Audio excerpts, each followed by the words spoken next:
ناظرین، ایک مرتبہ حضرت سلیمان علیہ السلام ایک شادی میں شرکت کے لیے جا رہے تھے کہ اچانک ملک الموت حاضر ہوا اور اس نے حضرت سلیمان علیہ السلام سے کہا کہ آج رات آپ جس شادی میں شرکت کے لیے جا رہے ہیں میں اس دولہے کی روح قبض کر لوں گا۔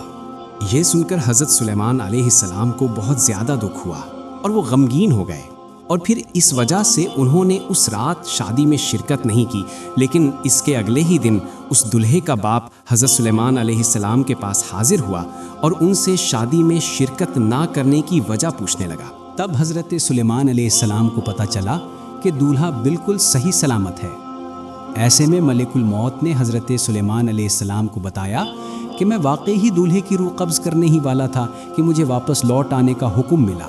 کیونکہ دولہے کے والد نے ایک غریب بوڑھی خاتون کو فقراء کے کھانے میں سے نہیں بلکہ بادشاہ کے خاص کھانوں میں سے لا کر کھانا دیا، جس پر بوڑھی خاتون بہت زیادہ خوش ہوئی اور اس نے دولہے کو دعا دی، بیٹا اللہ تیری عمر دراز کرے،